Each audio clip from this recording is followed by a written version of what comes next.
ready. They say they need to ban the podcast equipment and take y'all mics away. And oftentimes when I listen, shit, I agree. For real talk. Hey, man, just because we know people don't mean that they know things. A lot of us was in the same classes with some of these folks. That don't mean they were passing these classes. All the time. It ain't the world leaving you behind, man. It's your line of thinking. You think the science stopped evolving because you stopped learning, and it don't work that way. I couldn't imagine voting for somebody who thinks identifying with me is identifying with a felon. That's crazy as hell. I'm Mrs. Spann, and I'm approving these messages. This is the Mrs. Spann Official Podcast. Let's go.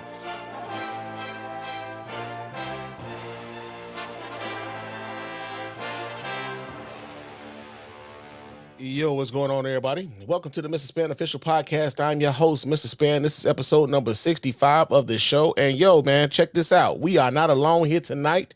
We got family in here with us tonight, man. We got podcast royalty in here with us tonight, man. We got the homies from long time. We go back like four flats on a dump truck, baby. Yo, I got Rod and Karen of the Black Guy Who Tis podcast here with me. Say what's up to the people, fam. Hey, baby, how you doing? Hey, man, thanks for having us. Yeah, we've been rocking. If it ain't a decade, it's across the decade. It's been a decade at least. I think the last time I had you guys on was episode 337 of the Spann Report podcast, and that was right after I bought this house, and that was 4 years ago. Wow. So, but we go back way longer than that. Mm-hmm. We go back to shit. I want to say like 2011, maybe. Something it's been a hot minute. Something around 15 years, man. I know it's been a while. And one of the things I was thinking about when I was like, yo, man, I'm gonna reach out because I wanted to I want to have more and more people on for 2025. But I was like, a lot of the people that we came up podcasting with ain't doing it no more. Mm-mm. And that was one of the things I was thinking about. Like, man, the longevity in this is wanting, right? Because there's a lot of real good voices that I think we're missing out here right now. I think Chris from Insanity Check, he decided to come back, man. I think the madness of the world made Chris. I was listening to them today when I went on my walk and when I took a shower just before the show. Mm-hmm. And it's funny. I missed his voice. And he had just basically stopped doing it for a few years. And I guess Trump coming back and Elon Musk was too much. He had to vent that rage. Between that and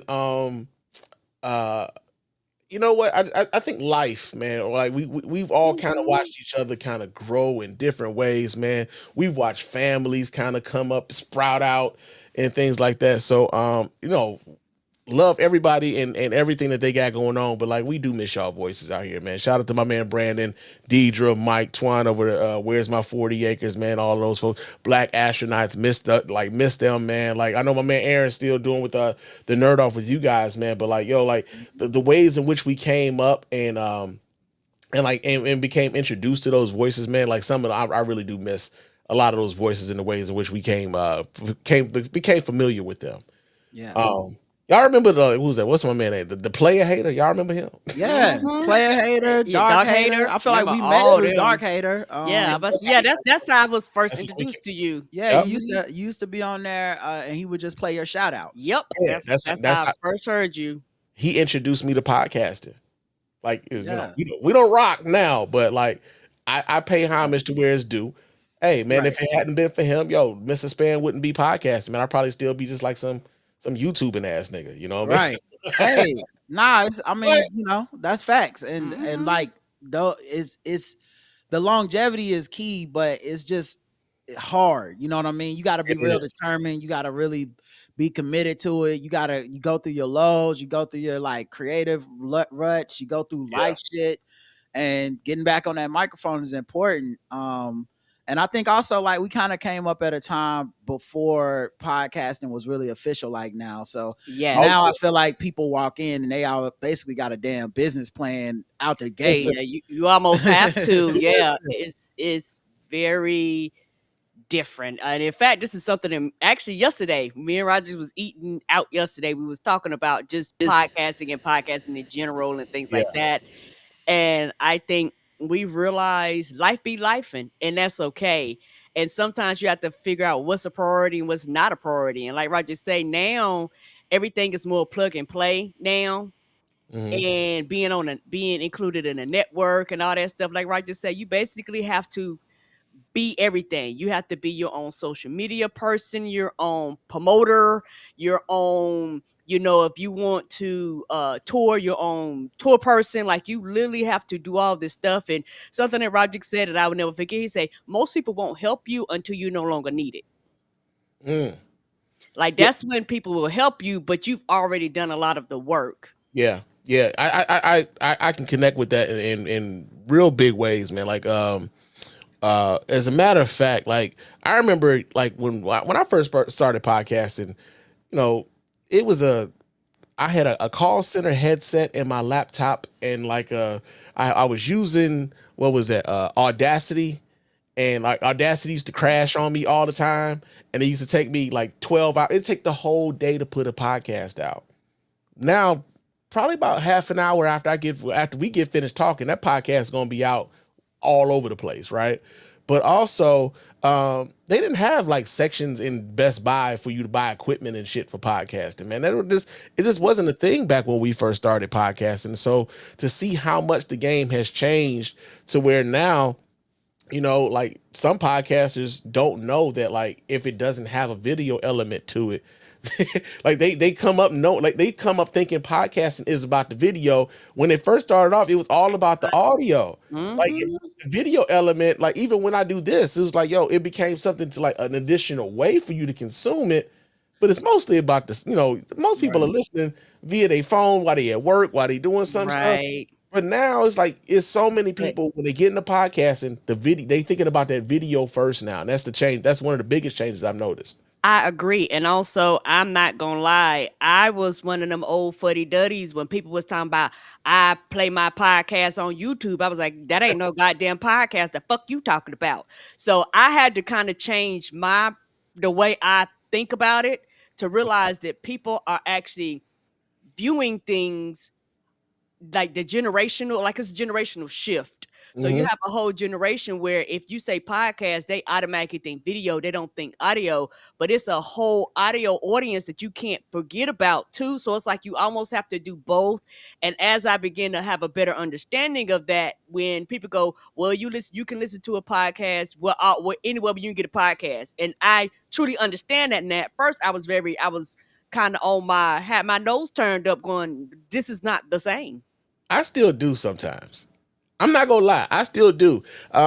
When I would go to like any sort of like podcast, like conference here in the Detroit area now, because it's weird now. Like when I talk about podcasting to some of the Detroit area folks, they always say like, "Yo, you've been doing this for how long?" And I tell them like about 14 years. And they're like, "So you like an OG of Detroit podcasting?"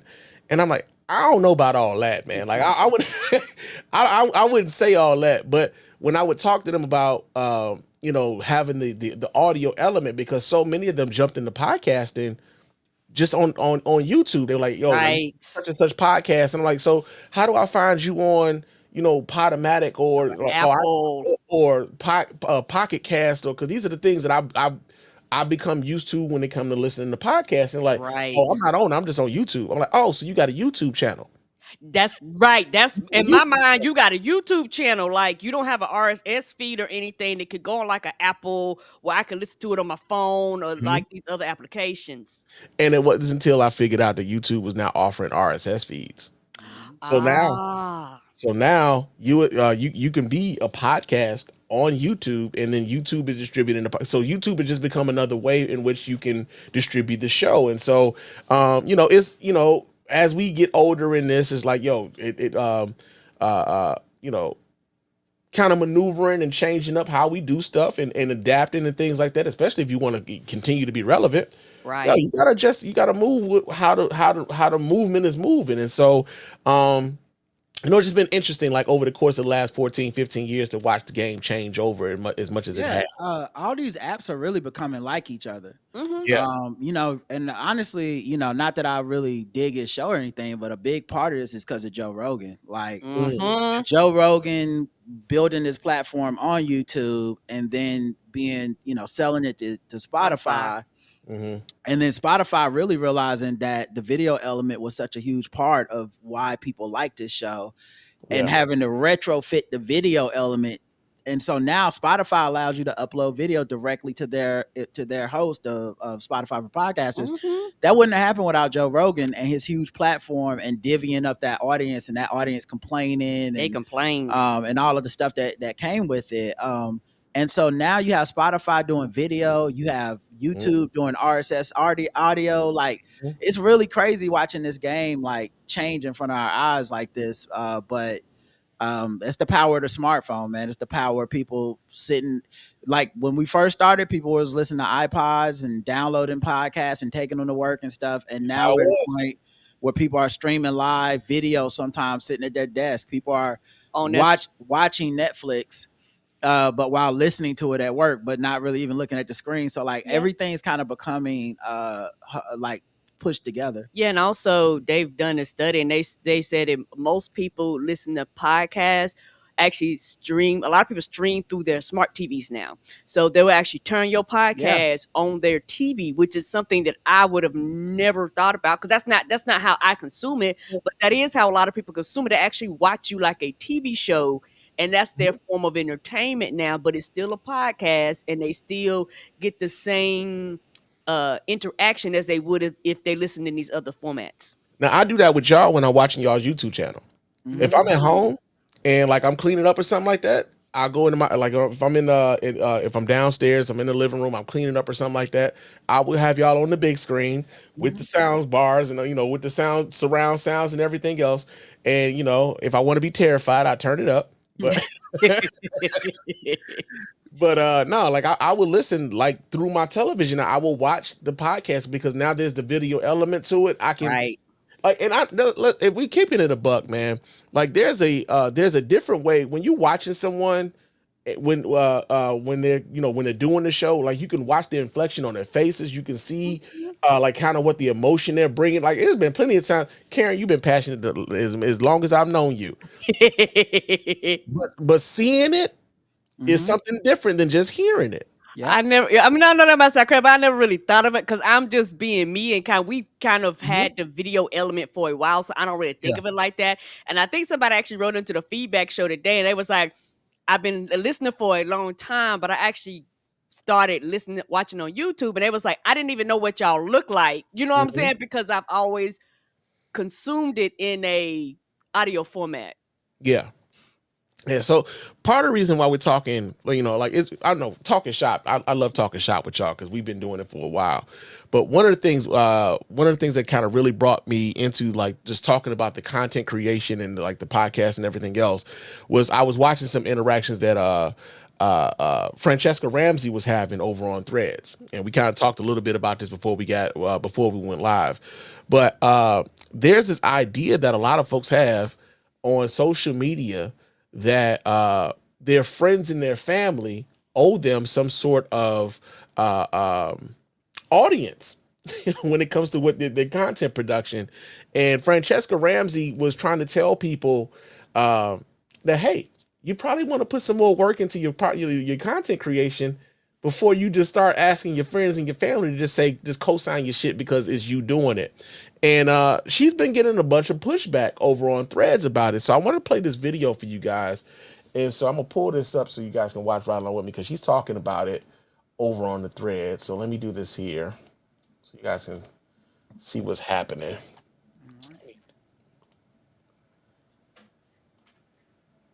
And yeah, there we go. All right, let's see what she's talking about. This sandwich or something, and it's like, I mean, the thing that is so like mind blowing to me about social media, the place that we're in right now, is that it is so accessible that everybody thinks that they can do it.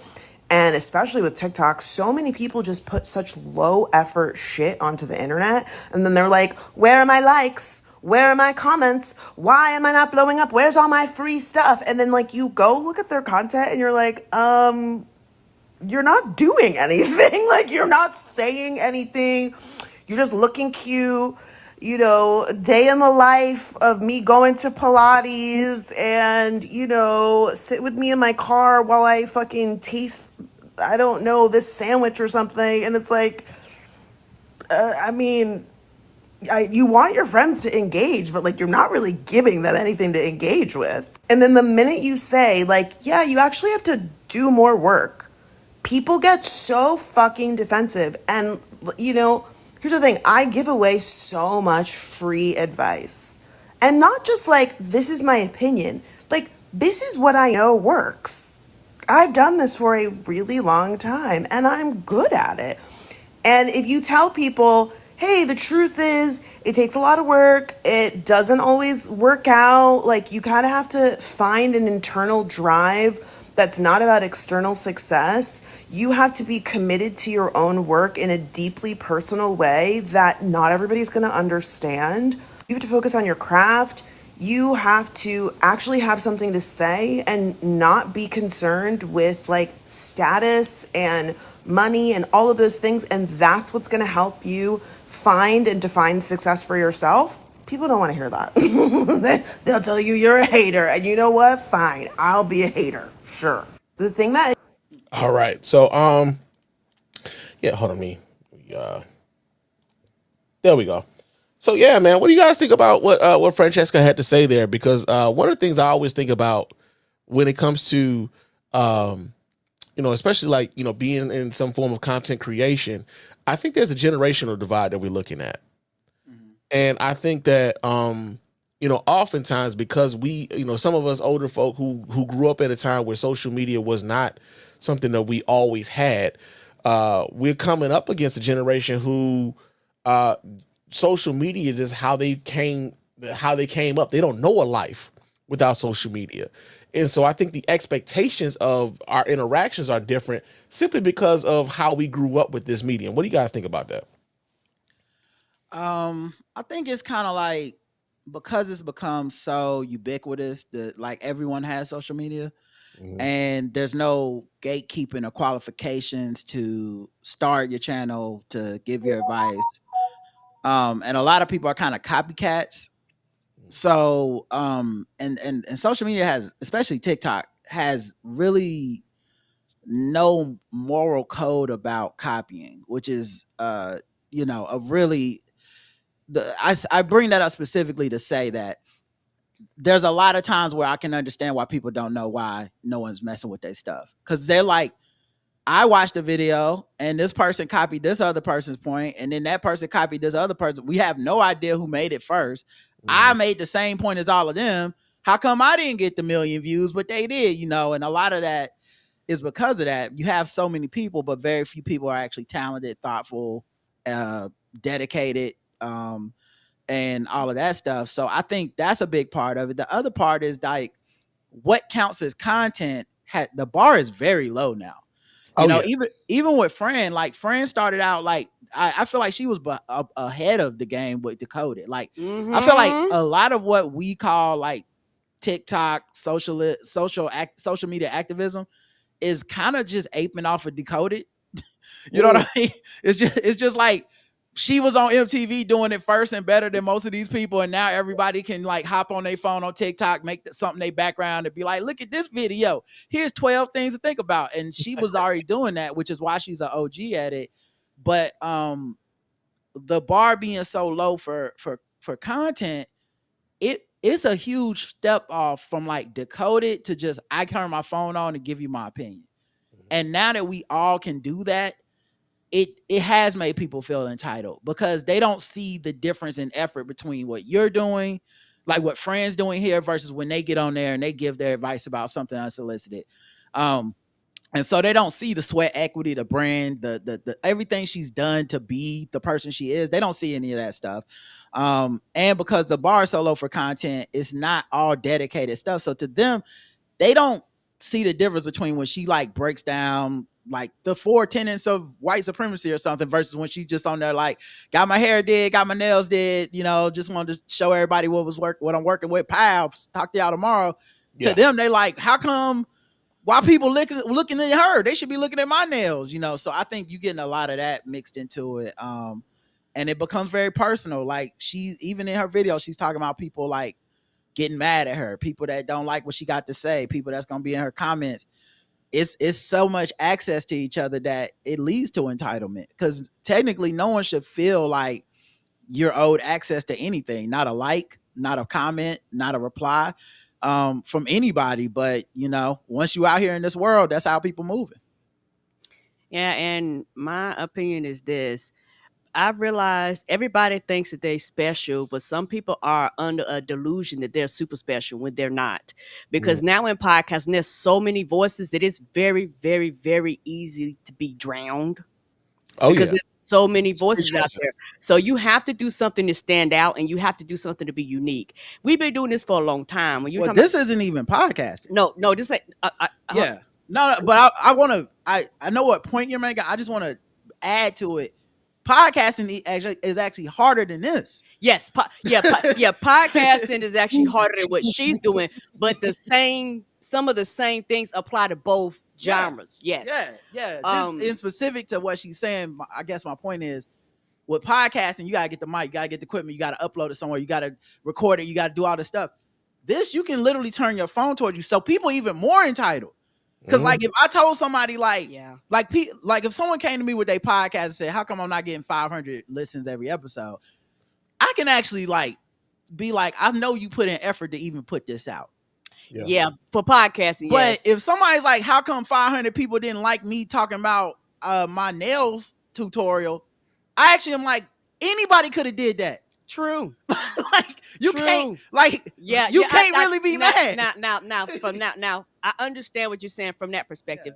There is a difference. The entry level for that costs more for podcasting. Like if you actually want to do so. But even with podcasting, you can literally turn your phone around, press play, press record, and put it out there. So in my mind, these bars are kind of the same, because we're talking about sitting at your desk, sitting at your computer, because we care about quality and how it sounds and all that shit. But if you don't care, you can literally be at the park, turn your phone, hey guys, I'm podcasting. It'll bump your RSS feed. You put that shit out there and you got a podcast. So in my mind, these things are the same. The reason why I'm saying people feel entitled to their family and friends. Let me tell you something. Your family and friends don't give a fuck about what you're doing. That's what people do not understand, because they live with you and they know you. They know you. They don't care. It's like when comedians were forced to do bringers.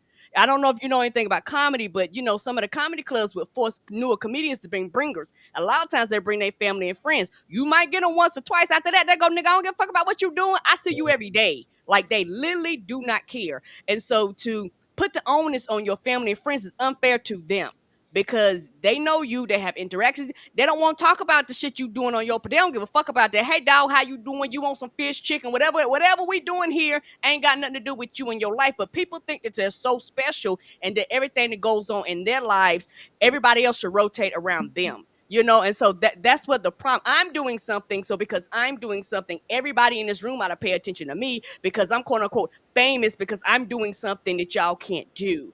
But because the bar is so low, literally any and everybody can do it. So that's why people think that the world owes them, because y'all think, for people that grew up in the age of social media makes you feel like you are owed the dopamine fix. And a lot of this is just attention, dopamine fix. And so if you are brought up in the age where everybody and everything is pointing at you, and you are the most important thing in the world, yes, I would feel like people owe me. But that's not reality. And also, I agree with her when she was talking about like the work. People want the reward of the work without the work, and the shit don't work like that. Like it's about like working out, losing weight. Like Roger been losing weight, people losing weight. People ask people all the time, what you do?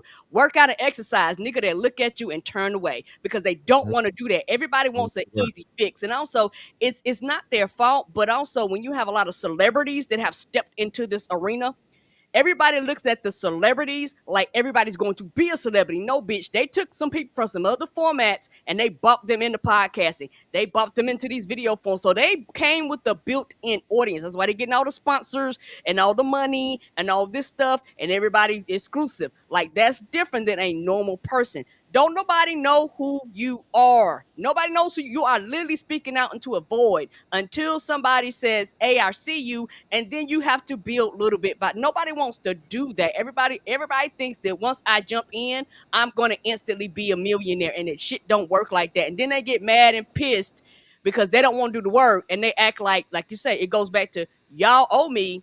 We don't. Like I said, you're not owed a like, you're not owed a retweet, a repost. Nobody owes you these things. And on top of that, you actually may be bad at it. Most people out here are average to terrible, but they don't want to admit Don't that. tell them that, Karen. You can't say that. You can't say that.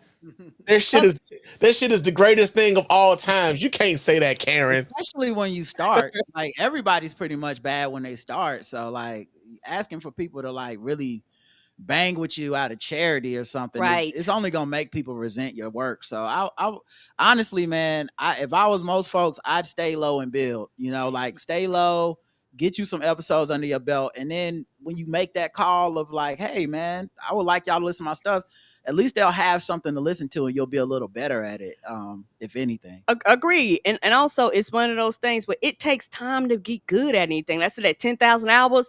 Like it literally, it takes time. And like I say, everybody starts, everybody's bad. Everybody's, and on top of that, you don't even know your own voice. Yeah, You don't know what it's going to turn into, what it's going to evolve into. You might have a co-host, you might not have a co-host. You don't know.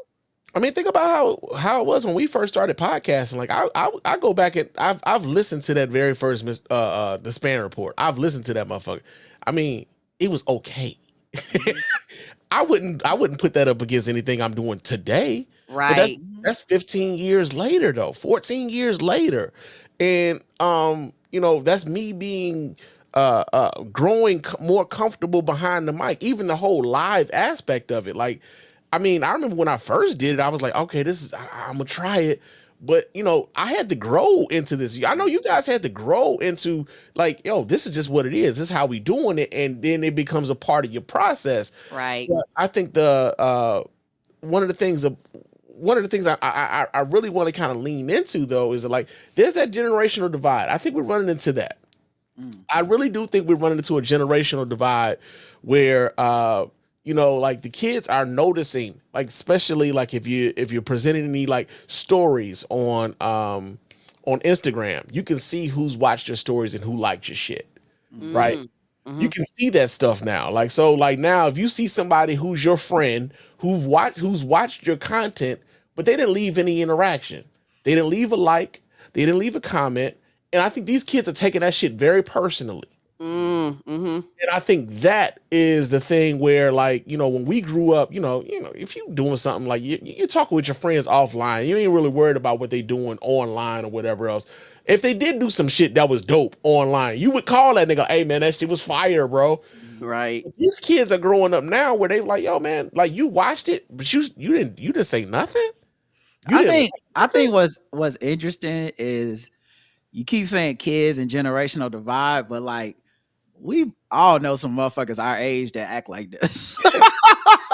They do that like Mrs. Spann, I didn't even know you could do that. Everybody listening to the sound of our voice right now got somebody in mind that's in their peer group that's like, yo, that motherfucker is like that. If I get one more passive aggressive, y'all don't support my business. Oh my God. Boy, if I get one more of them motherfuckers Instagram reels with that voiceover where a dude is like, if I was a celebrity, you would have shared it. But this is your friend and you didn't share what I'm doing. I'm cutting grass or whatever. Like, bro, I hope your grass cutting business work, man. But you not the same as Beyonce. Let's just get that out the way.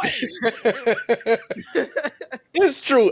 That's true. That's true. But I do think it's I do still like it's well, it's not that you. I'm not saying you're wrong. I guess what I'm trying to add is this. The context I'm trying to add is this.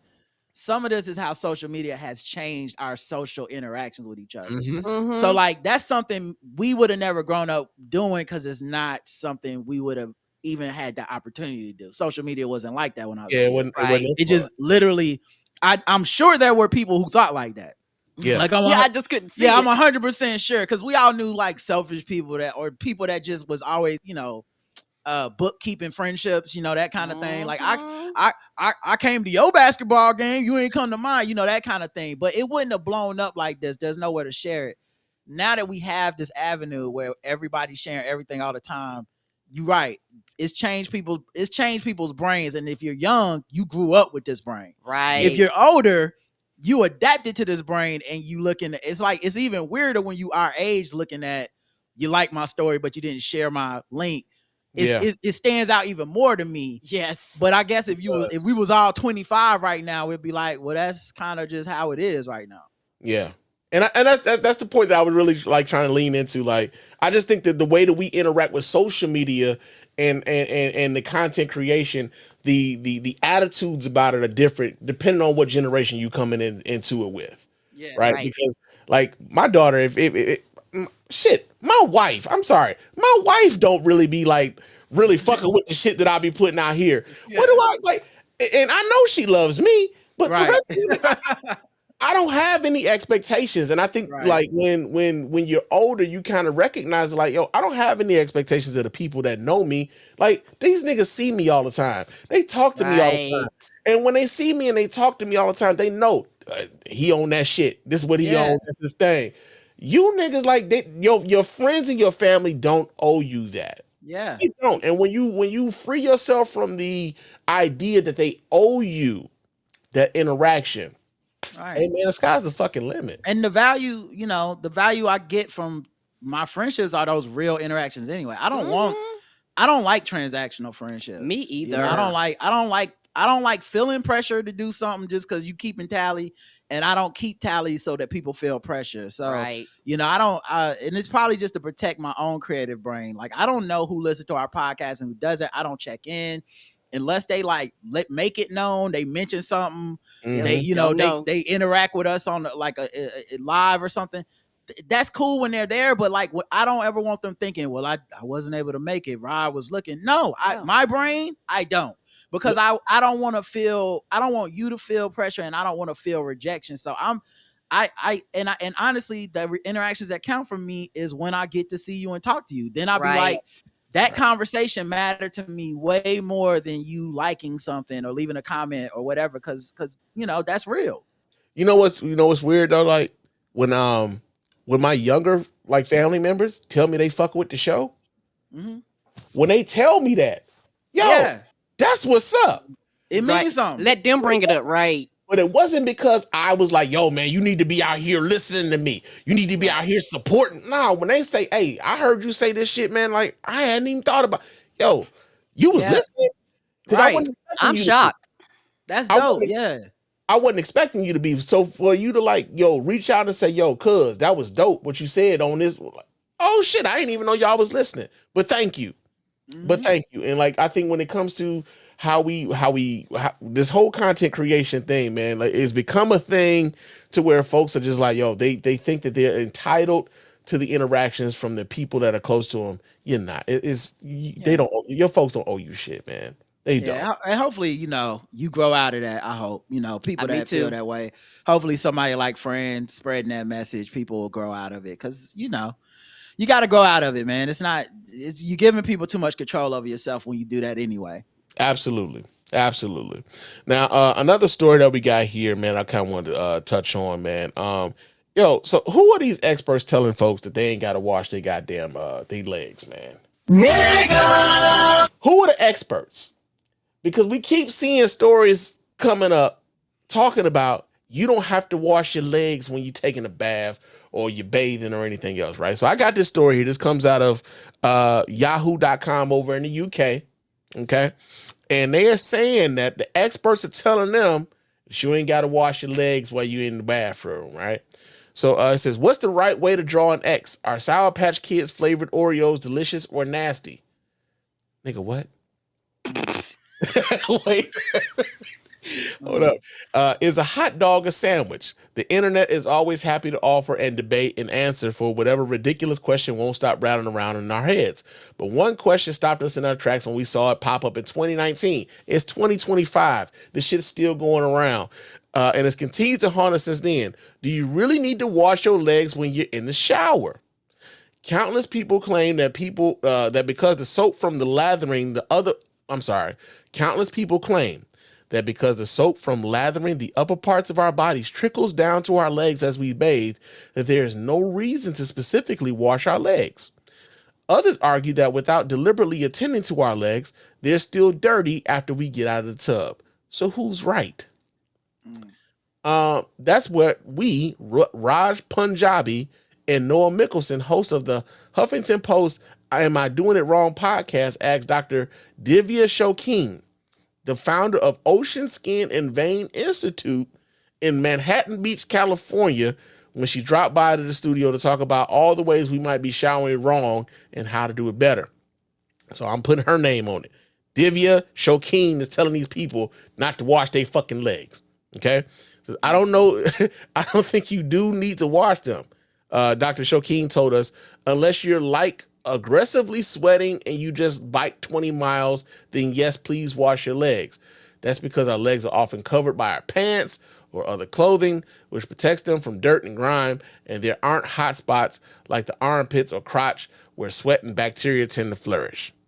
I think water dripping down or soap dripping down your legs is okay for cleansing, she said, adding that it's actually better to not manually wash our legs because that keeps the skin from drying out or becoming irritated, which can happen when we cleanse too aggressively and too often.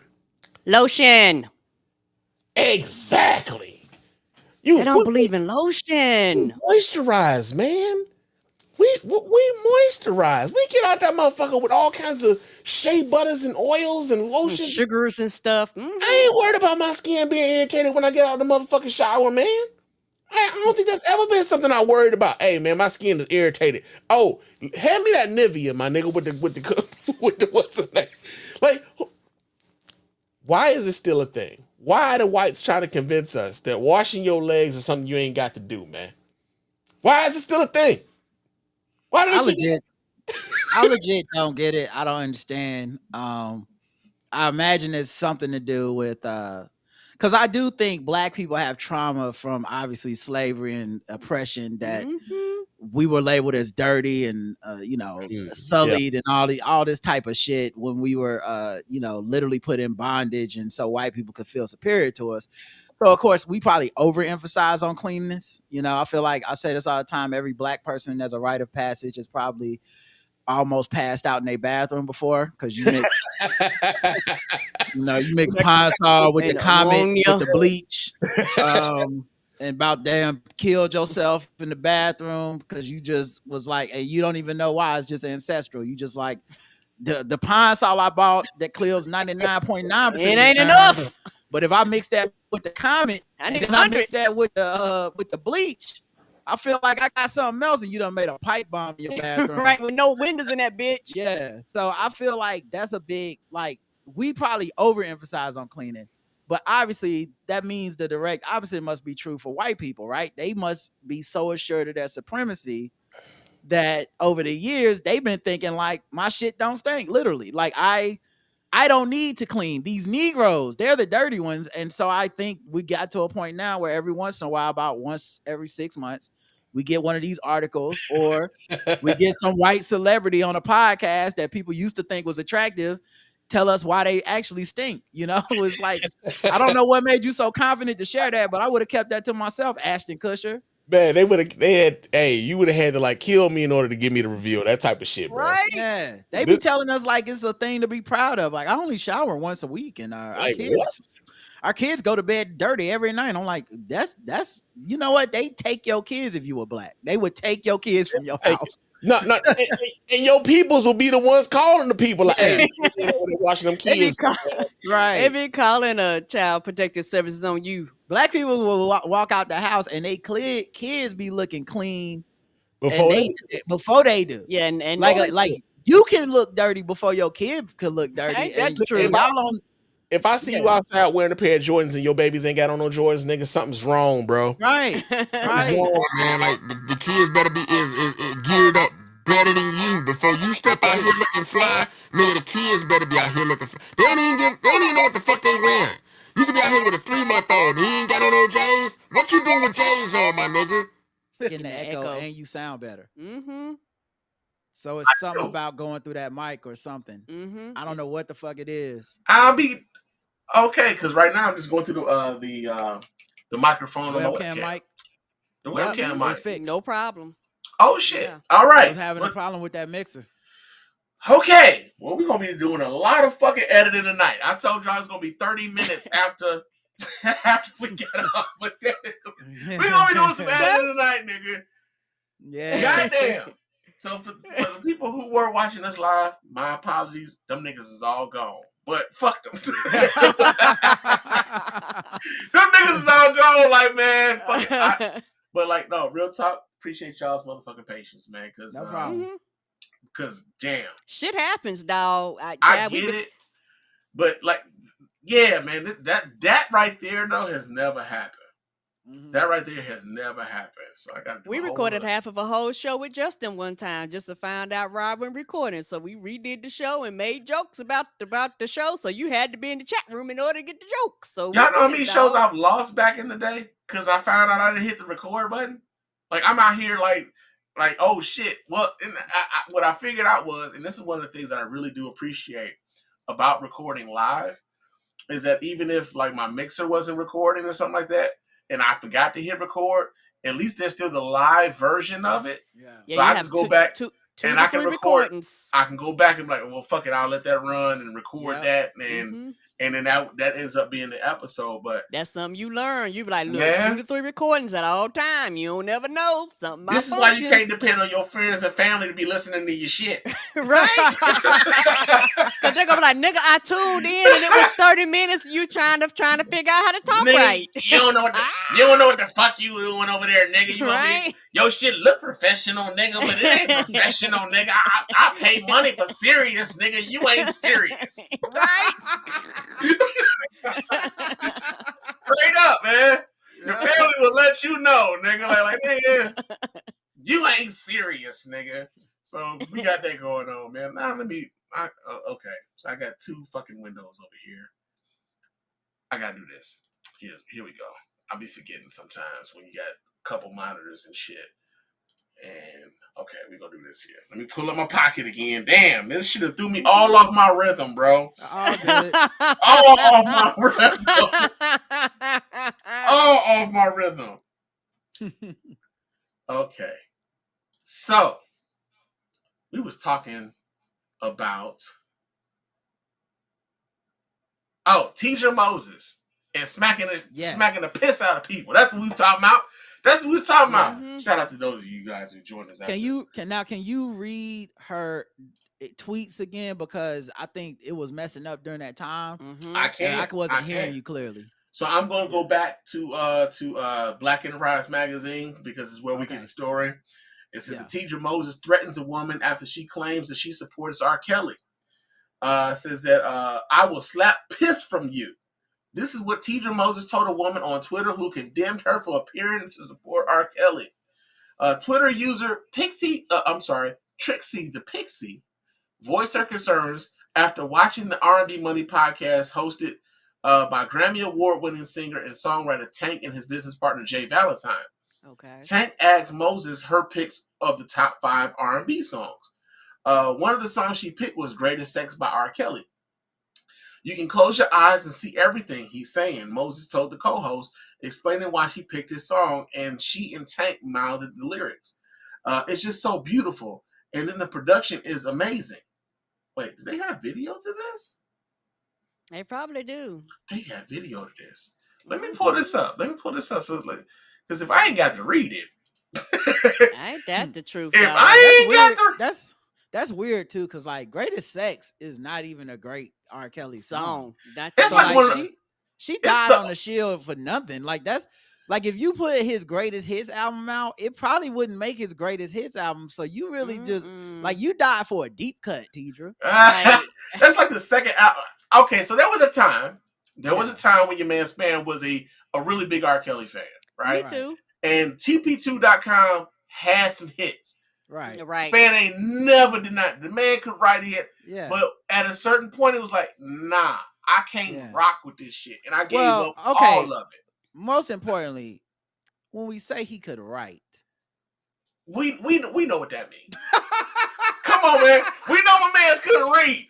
So Some man was like, hey, we know, like, you know how the rappers now, because all the rappers now say they ain't writing they shit. Yeah.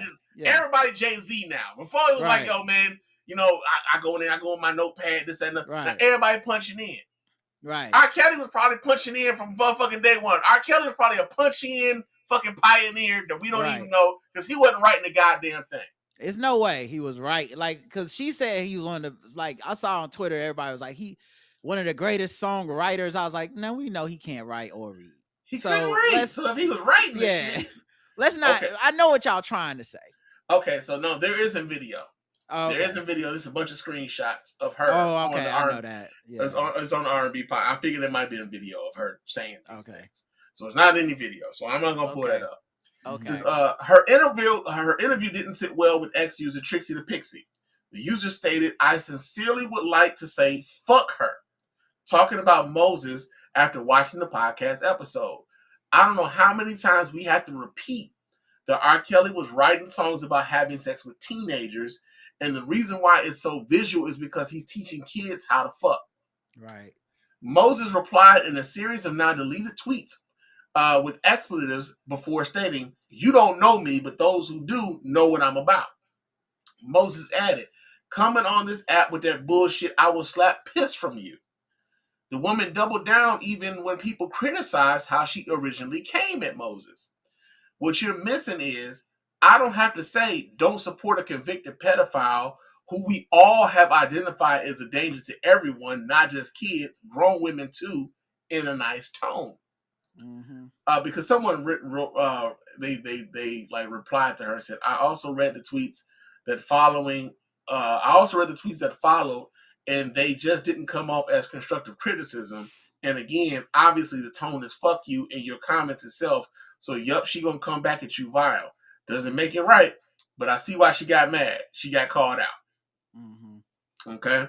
R. Kelly was sentenced to 30 years in prison on June 29, 2022, following 6 weeks of a trial the year before. According to the U.S. Immigration and Customs Enforcement, the federal jury convicted Kelly on all 9 counts of a superseding indictment, charging him with racketeering and predicated on criminal conduct. The charges included sexual exploitation of children and forced labor. He was also convicted of the Mann Act violations involving the coercion and transportation of women and girls and interstate commerce to engage in illegal sexual activity. I guess the question would be now, like, are we still out here taking L's on behalf of R. Kelly, and why? I mean, Tidra Moses apparently is. Man. Most people are not. There you go. Yeah. Yeah. I'd say the vast majority of people that are was not. Loud. No. That was loud. It wasn't that loud on our side. That shit had me like, God damn. I was wondering why you leaned back like that. That shit was loud. God damn. Yeah, but I mean, when I saw this, I wondered if she did this to go viral, because it was just one of those things that's such a bad idea. That's the own goal. It's like, why? Yeah, like, it's such a bad idea. The song is not even like one of the ones. Hits. It's like I feel, and it's not that I'm not saying it's right, but if she would have said something that was people's shit, I feel like at least people in our generation would have been like, I wouldn't have said it. But I understand. But I get you, right? But I understand. Yeah, like if she would have said fucking like Fiesta, something like that, she was like, listen, the ignition. If she would have been like, the Ignition remix, I still listen to that. We would have been like, yeah, you shouldn't, but I hear you. Listen, every time I go home to Chicago, them niggas are still playing Backyard Party, and I'd be like, right. What's and wrong with you niggas? The stream money does go to his survivors and stuff, which is a good thing and whatnot. For those looking for guilt-free R. Kelly listens, which I'm not looking for that, but if you are, if you are, like, you could make that argument. I wouldn't fight you on that, but I think it's two things happening here. The first is just the internet being the internet. Like, technically, it really shouldn't bother people at all what the fuck Tidra Moses' opinion on R. Kelly is. I don't mean that as disrespect, but come on. I mean, it's disrespect. Ryan does. I do. Because I'm like, yo, I'm only familiar with one fucking Teacher Moses. I'm wondering how the fuck she even got on the R&B Money podcast. Who the fuck is she, bro? Right. They talk to a lot of legends on that podcast. I like Complex Simplicity. I had that album, I'm sure, off of Columbia House or some shit when I used to get the 13. That was the shit you got for a penny that you didn't listen to. Like, I got 6 of them, but I guess I'm gonna throw this in. But low key, it was one of the ones that I got it and I didn't think I would like it. I listened to it and was like, well, shit, you know what? And was surprised that she never went on to be shit. Like, I was like, oh, she gonna be next. And she never really went on to be nobody. Up. But for her to come back to relevance in this way is such a like I said, it's such a bad look. I had to stop and think, like, did she want this? Because once she went on Twitter and defended it, that's when I was like, maybe you want the bad attention because you do know where you at, right? Like, Twitter not the place for going up for R. Kelly. Even black people not gonna be on your side on this. And she got fried and deleted the tweets. So clearly she knew she fucked up, or somebody got to her and told her to take that shit down. Right. But I just couldn't believe she did that dumb shit. So I hope she wasn't trolling, but damn, I don't think she was. I don't think she was trolling. I think she really believed, like when they asked her, "What's your top 5 R&B songs?" And I watched the R&B Money podcast. Depending on who they have, like some of the people are like, I don't know this nigga, and I ain't watching that shit. But when, you know, like when she got on there and they asked her, "Who are your top 5 R&B, songs, singers?" They asked us of every guest. Right. Most of those guests that go on the R&B Money podcast have been able to avoid naming R. Kelly in top 5 anything for a reason. Right. As much as people like to, put R. Kelly up as like king of R&B and all this shit, I'm gonna be honest with y'all. Most of the music that I listen to is R&B.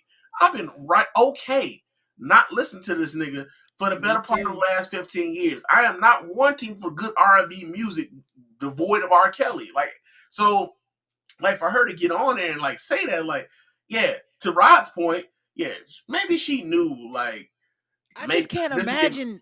I can't imagine anyone's that stupid. But it could be possible. She could be that dumb. But damn, I can't imagine being like, I'm gonna just say this R. Kelly shit and ain't nobody gonna get mad. But if they do, I'm gonna just go on Twitter and threaten them. It's like, woman, no one's gonna be okay with you doing that. You know who I would have expected that to happen for, though? Like any R&B artist coming out of Chicago. Because Chicago folk, they love that band a lot. Still fuck with R. Kelly.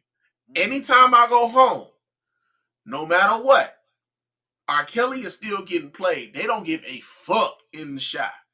R. Kelly's still getting love in the shot, no matter what's going on with him, no matter how many people are like shunning him and everything else, he still get love and play in the shot.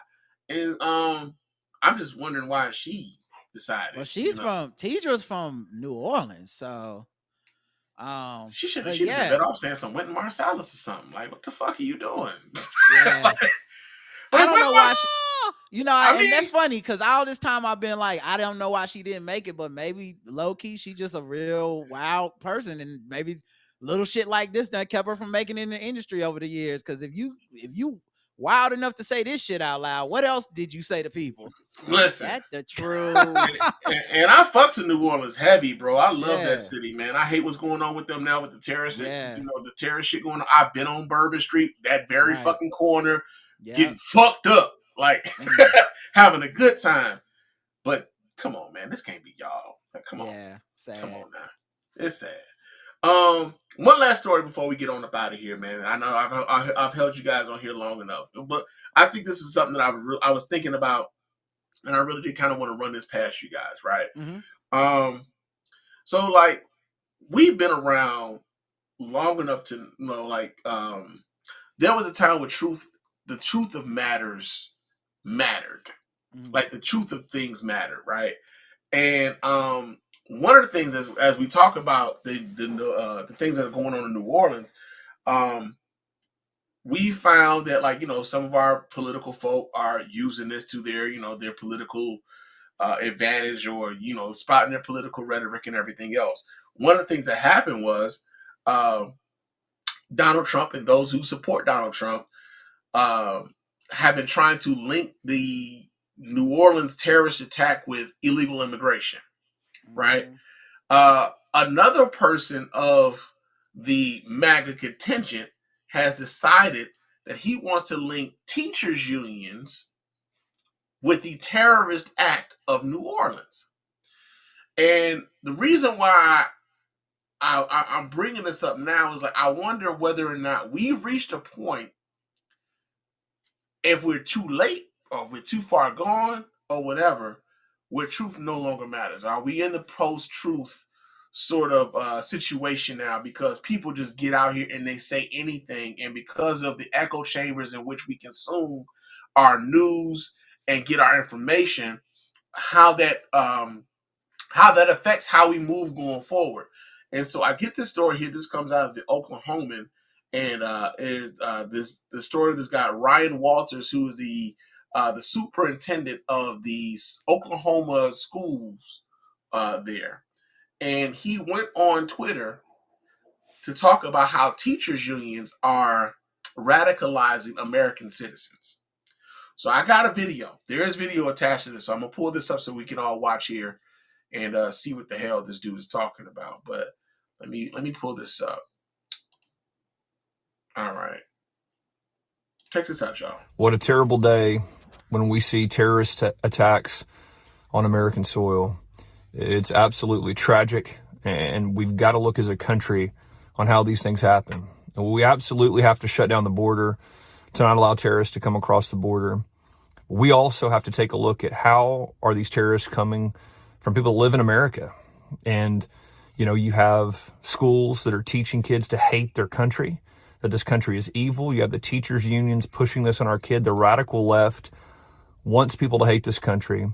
They've completely destroyed the integrity of the FBI by making them more concerned about DEI than about protecting Americans. It's a major part of this. And look, this is a real uncomfortable truth. You know, I know the left is going to lose their mind, but listen, we cannot allow our schools to become terrorist training camps. We cannot allow our schools to teach our kids to hate this country. We cannot allow our kids to teach that this is an evil country. That's why we are getting back to the basics here in Oklahoma, to make sure that our kids love this country, understand American values, understand the role that the Constitution, the Bible, the Declaration of Independence played in American history, because we want patriots. And that's got to be the focus of our schools. All right. So that was, he posted this on Twitter. What day was that?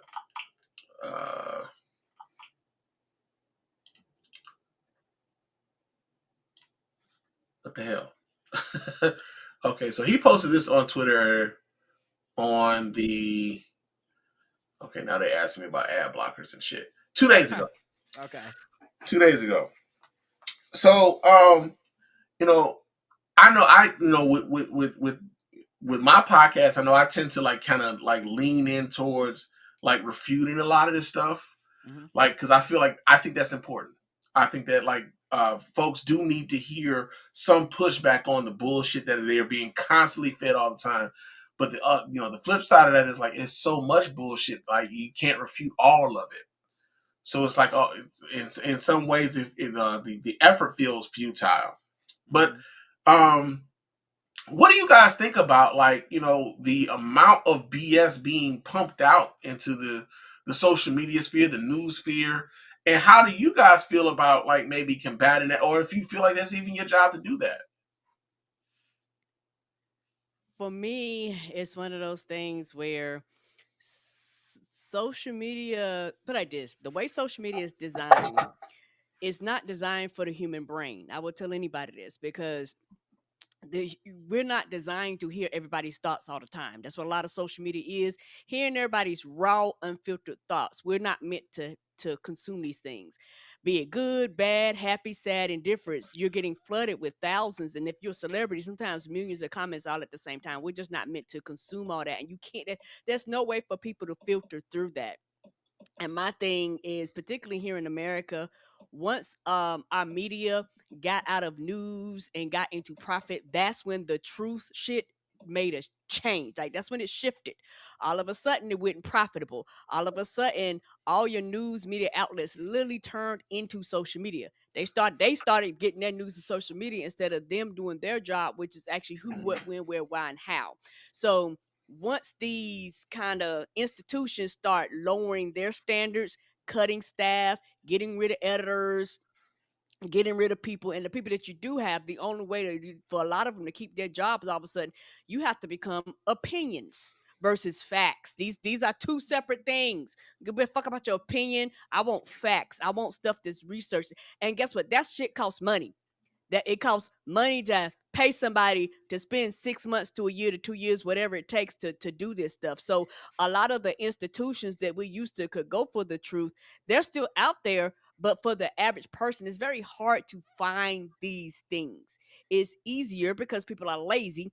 It's easier to get it from TikTok and all these easy consumable platforms because it caters to our bias. Because particularly here in America, we want on the left and on the right, whatever they say, that's what we go for, and we don't question it, we don't challenge it, we don't actually go see what happens.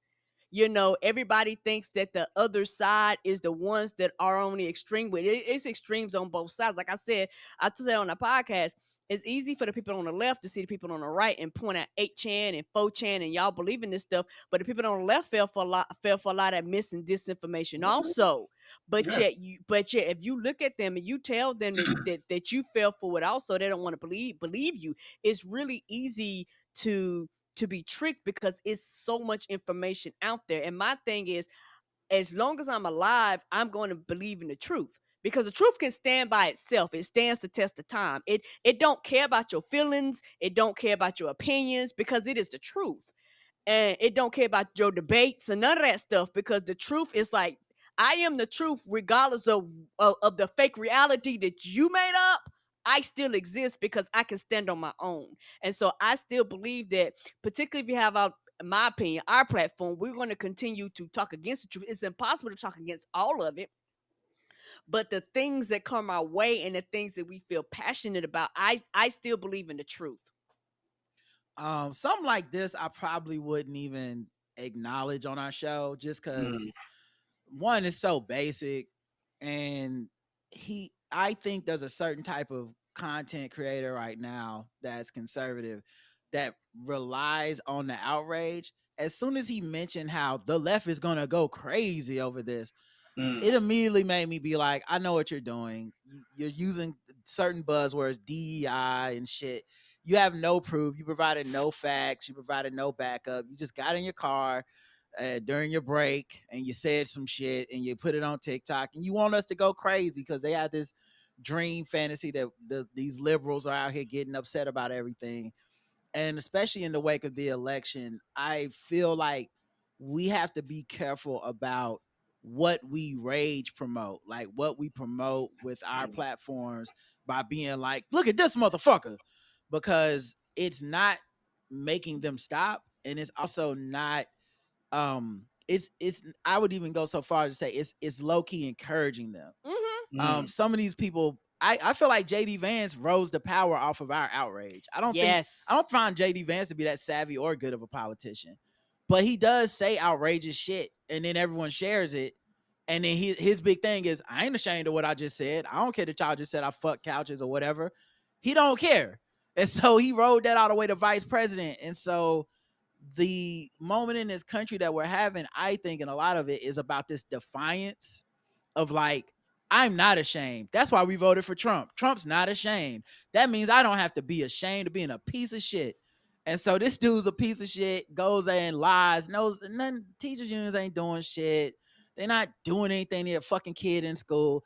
This is not immigration that caused this terrorist event. Like this dude, he wasn't radicalized in school. This is a grown ass man that had a job and crashed out because his family was falling apart. Same thing with the dude that blew up himself in front of Trump Towers or whatever, the Trump Hotel. These motherfuckers just literally have their own set of lies that they peddle as facts. And so I'm not saying it's important to speak truth. I think we have to find ways to speak truth without necessarily elevating these assholes. And that's going to be the tricky part is finding a way to be like, hey man, some of the stuff y'all hearing isn't true, but I don't want to give Tariq Nasheed another click to tell y'all that this shit is some bullshit, you know? Yeah. I haven't done a Hotep Civil War in quite some time. I know. Yeah, it's been a minute. Yeah. That was my shit though. Yeah. That was my jam. I was Hey, like, ooh. Listen, Let them fight. Cyrus Susan said he ain't said shit in quite in a while. You know They what I'm stopped saying? fighting. They did, but they found a new adversary in Fat Joe, and then I look up and who's talking about it? Y'all talking about Fat Joe. That was great. That was great. See, and that's the other thing with our show. Yeah. At least the way I filter things, if I can make it funny, right, then I can make it worth talking about. And I love that about y'all show. Yeah, exactly. Like, cause there's certain shit that I don't want to do. Cause I'll put it this way. I think there's a certain way of talking about these people that seems like you're talking to these people that makes it seem like y'all motherfucking peers. And I'm not your peer. I'm smarter than you. I'm funnier than you. And you're saying lies and ridiculous things and I'm not. So if it comes down to like I don't think I would ever play a Dr. Umar clip on our show and literally like seriously break it down at this point.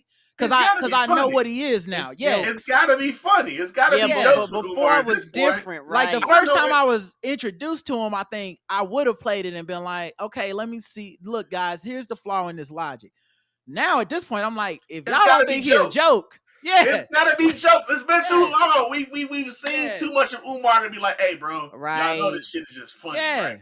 Like, this is not to be taken seriously. If I play Fit and Fresh, I'm gonna be clowning Fit and Fresh. I'm not gonna be acting like, okay, guys, so here's where they went wrong when it comes to dating. Like, fuck them niggas, man. Like, they both look like cartoon characters. Let's talk about that shit, you know? So I'm more into that part. But once again, that's just for our platform. I think there are some actual serious journalist types that I think we could benefit from them actually using their resources and doing some like actual research and work on these guys. But they rarely seem to want to do that, man. Like, I'd love like some type of expose or behind the scenes on like Fit and Fresh and like how the fuck they came to prominence, how they get their money. Like, if you're gonna talk about them in a serious manner, don't talk about them and be like, this is why their dating advice is bad. Tell me why these fucking clowns are grifters. Teach me that. Yeah, who's giving them the money? Yeah, who's propping these dudes up financially? And it ain't just all it's not just all their listeners, you know, because I mean, they may have listeners who have subscribed, you know, they pay for the Patreon and all those things, but like that doesn't prop them up in the way in which they've been propped up for so long, to spew the shit that they do. And so don't tell me DJ Academics is pro-Trump and here's what he said about Trump. Tell me why he's hosted on a right-wing website, and where that money comes from, and then you got the story. Now you don't got to tell me why he pro-Trump. Now I know, but they're not interested in that. Yeah, a lot of folks aren't. But when I saw this, I was like, this just seems like yet another way for them to like just. This is like in like when we are because of the spaces that we're in. When it comes to social media, when it comes to content creation, when it comes to all these things, it becomes a thing. Especially when you consider the political ramifications of everything surrounding this sort of stuff. Like, are we really in a spot? Because like, are we really in a place where like it don't even matter to tell the fucking truth no more? Yeah. When you got Donald Trump, essentially about to become president again after everything we fucking saw. Like, are we really at a point where, like, it don't even matter to tell the truth no more because people don't. I think you're right. I mean, you're definitely not wrong. Yeah, no, you're not wrong because definitely not wrong. It's a lot of people, they don't want to hear the truth. They'd rather be told a lie if it makes them feel good. And I've on the left and on the right, like they'd rather be told a lie and lose believing that lie than to actually be like, these are the truth, these are the facts, and this is what you need to do. Because the thing is, particularly here in America, the populace is lazy. They don't want to do anything more than they have to do. They don't want to vote, but yet they demand certain things of the politicians. You know what I'm saying? You get mad at celebrities who don't got no fucking power, don't got no fucking vote, and can't do shit. And then the politicians, you don't care about what they do. And then when somebody be like, well, did you vote in your local election? Did you vote in your school board? But you got all these fucking opinions about shit, but you're not doing your part. And so when people have all these things about the election, I say it is the populace's fault, because the populace is the people that can vote. And the people that do vote are the people that put these demands on people. And so if you're not willing to look at your brothers, your sister, your fellow people, and be like, nigga, you didn't vote. If you're not willing, because I tell my family members, and I straight up tell them, I say, if you didn't vote, I don't want to hear your opinion. Like, I be like, we're not even talking politics. I just tell them, if you didn't vote, I don't want to hear nothing you got to say, because you're not voting saying that you're okay with whatever happens. So I don't care about your gripes. Yeah, I've cut niggas off that I know personally for being Trump supporters. And I think they thought I was bullshitting when I said, I put it out there publicly. If you are a Trump supporter, you are not a friend of mine. I don't have any friends that are Trump supporters. And when niggas found themselves on the other side of that shit, they thought that it was a joke. No, I absolutely believe in that. Like, nobody who fucks with me fucks with that.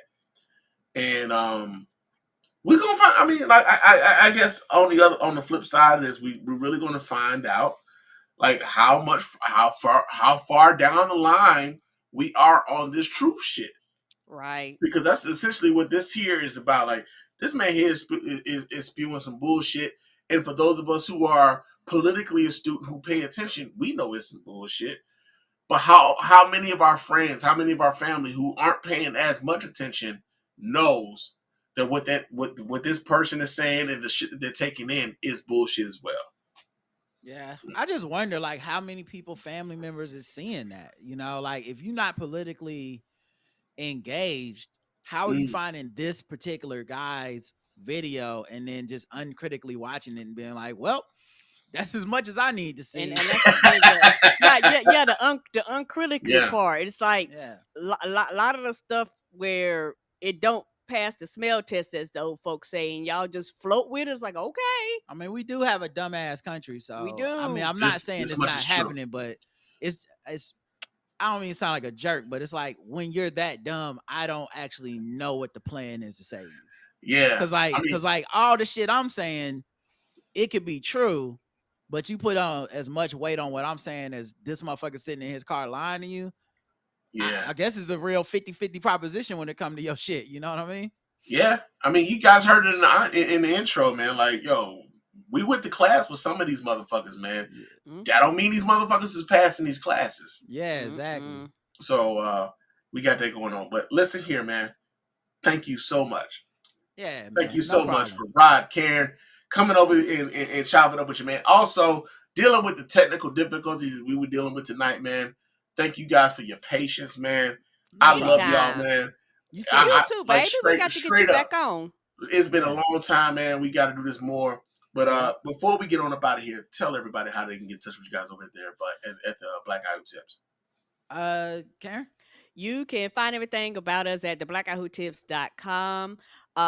We do a podcast 4 to 5 days a week. We have premium content. You can find us on social media at The Black Guy Who Tips or at TBGWT.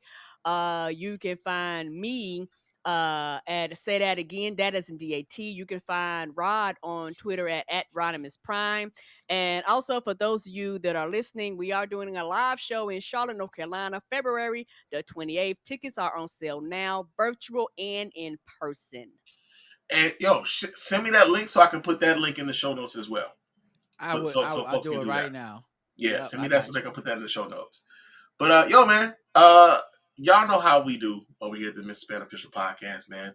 Before we get out of here, I gotta remind y'all how to get in touch with your boy and let your voice be heard. So go ahead and hit up the hotline at area code 313-288-0485. That's area code 313-288-0485. Leave those voicemail messages. Of course, those messages will get played here live on the show and responded to in kind. You can also email us here at feedback@thespannreport.com. That's feedback@thespannreport.com. Leave those emails, and of course, those emails will get read here and replied to as well. You can follow me on Threads and Instagram. My name on both of those platforms is Mr._Spann. So go ahead and follow me there. Chop it up with your man Spann throughout the week. And I am also on Blue Sky. That is Mr. Spann, not the underscore, Mr. Spann.bsky.social. I think that, yeah, Mr. Spann.bsky.social. So go ahead and follow your man Spann, chop it up with me over there throughout the week. Also, subscribe to the YouTube channel, man. Subscribe to the YouTube channel. You will be alerted when we go live. When we if you subscribe to the YouTube channel, you can leave comments over there at the YouTube channel, and those comments will get read here live and on the show. And we appreciate everybody who does that. Also, 5-star reviews on Spotify and iTunes. Those 5-star reviews are the ones that get read here live in the show. We really appreciate everybody who does that. Doesn't cost you a dime, just a couple minutes of your time to let everybody know why you rock with us over here at the Miss Spann Official Podcast and the Spann Report Podcast Network in its entirety. And go to the store, man. Copy yourself some merch. We got hats now, motherfuckers. Like, for real. We got hats and shit. They put hats in the store. So we got hats and shit. We got wife beaters. No, not wife beaters. Athletic tank shirts. tops, yeah, athletic shirts. Yeah, that's one that I'm trying to get that out of my vocabulary. I'll be like, yeah, the white beat up, but I can't. You can't. Yeah, we got athletic shirts, we got baseball shirts, we got hoodies, we got t-shirts, we got the whole night. You can get a mouse pad, you can get a coffee mug, you can drink your coffee with Mrs. Spann every morning, and we appreciate you guys who support us in that way, man. Real talk. But like I said, thank you to my friends, family over here at the Miss Spann Official Podcast, man. Rod and Karen over at the Black Eye Tips, the hardest working couple in podcasting, royalty in the podcasting space, man. I love y'all. Thank you so much for coming through, and I will talk to you guys again soon. But until next time, fam, peace.